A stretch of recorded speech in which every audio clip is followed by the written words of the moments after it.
My gut feeling at this point is he's going to end up in Boston. And it happens in the offseason. Look, you've seen the public reports about the Lakers backing off. That's obviously a tactic at this point. They'll re-engage at some point in the next 24 hours. But there are people inside the Pelicans organization that believe steadfastly that making a deal right now doesn't make sense. And I'll be honest, in canvassing the league the last week or so to talk about different things, this subject comes up, and I've yet to talk to an executive that thinks it's a good idea to make a deal for Anthony Davis before the deadline. The only downside for making a deal in the eyes of so many is that you have to hold on to this guy for 3 months and deal with the fallout that comes from that. But a lot can change in a few months. The draft lottery odds come out, and Boston can get into the mix. And I think once Boston gets into the mix, and we can discuss all the variables that Boston has to account for, but once Boston gets into the mix, their eagerness for Anthony Davis, and they've been frothing over this guy for the better part of 2 years, their eagerness to get Anthony Davis will cause them to put a big-time offer on the table. What is the big-time offer that doesn't involve Jason Tatum? The biggest offer involves Jason Tatum. They could throw a few other things out there. Look, they're going to try. And what I said, look, the Celtics are not willing to discuss specifics with the Pelicans right now because they know if they tie themselves to a specific offer, they have to hold up that end of the bargain or else their credibility across the league is shot. So they're not specifically tying themselves and saying Jason Tatum is off the table. What they're saying is just hold off. We'll discuss this in the summertime. They do believe internally that it may take Jason Tatum to get a deal done. Well, of course. I mean, I would argue that listen, I think people my friends in Boston have drastically overvalued Jaylen Brown and Terry Rozier or whomever else. The crown jewel of this is Tatum. The only way there is a trade piece available better than Tatum is if whomever gets the Zion lottery ticket puts that on the market. And I would argue the only team that would do that is the Knicks. Like, Cleveland's not going to do that because they couldn't keep him. Atlanta, Phoenix. You understand what I'm saying? Like, none of those teams would trade 8 years of Zion for 1 year of Anthony Davis. No. So even though Tatum doesn't look as great as he did at the end of last season, I agree with you that Tatum is going to be an all-star, the all-NBA caliber player that the Pelicans so desperately want. But you asked, what is the downside? To me, the downside is very simple. It's that the Celtics don't offer Tatum, which they have not committed to do, and the Pelicans are in a position where it's the Kawhi trade. And it's like, wait, for Kawhi Leonard, we gave up him and Danny Green, and we got back DeRozan, Pirtle, and 1 first-round pick when they have sitting out in front of them a trade right now. When I presented the Ingram, Ball, Kuzma, Zubats, and 2 firsts, people said that might be a little too much. The Lakers have now added in Hart, and they'll take back bad salary. If Jason Tatum never comes available, there is not a better trade available than that one. But you are sitting there, you're assuming that trade is off the table come July 1st. That's your argument, that trade is gone July 1st. I don't believe that. I believe that trade or something better is going to be there around that same time.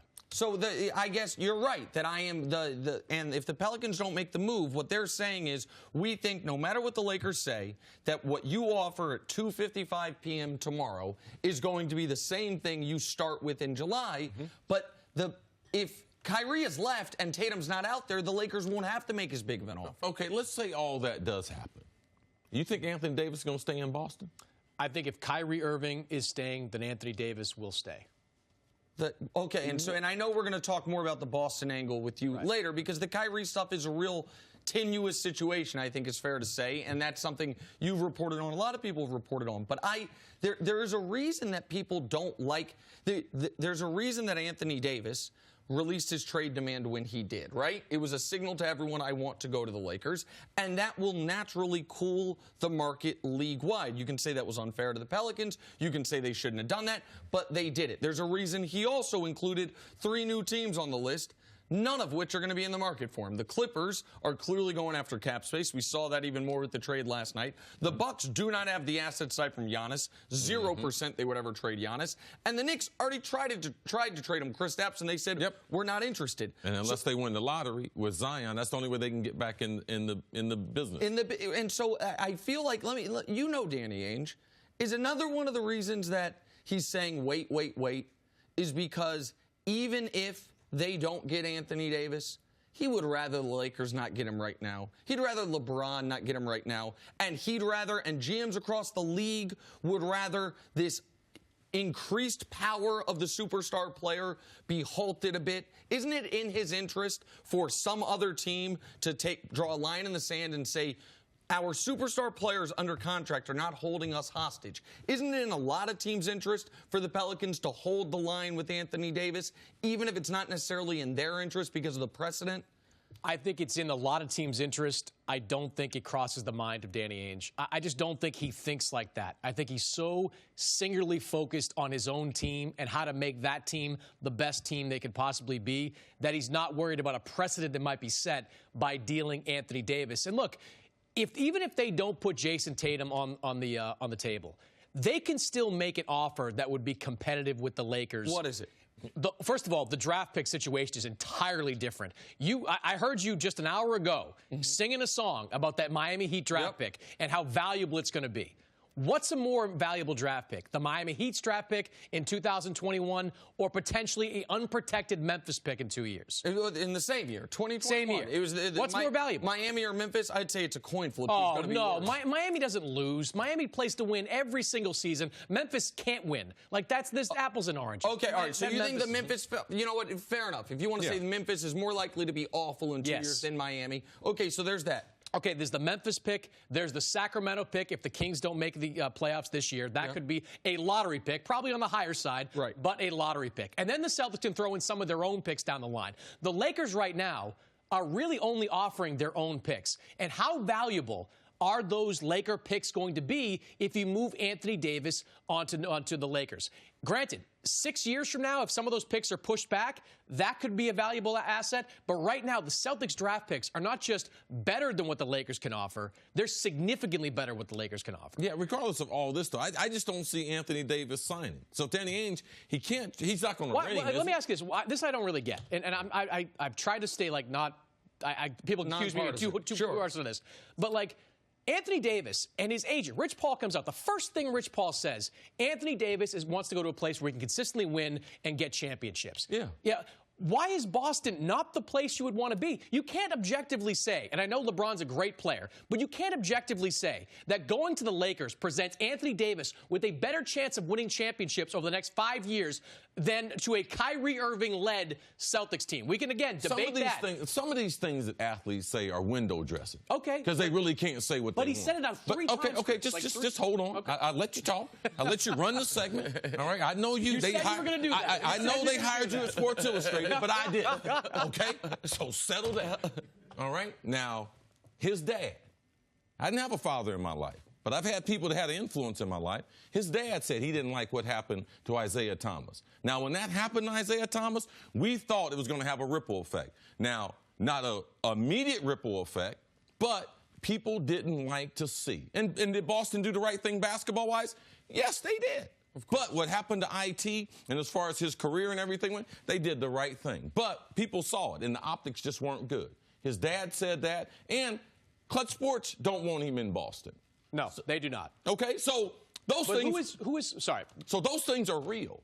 How are you going to get beyond those things? Forget about all the picks and everything. How are you going to get beyond that? Okay, the Isaiah stuff is a little bit bonkers because even if you ask Isaiah right now, Isaiah tried to get back to Boston this past year. Like, Isaiah does not, I don't think he feels that way. It's the money.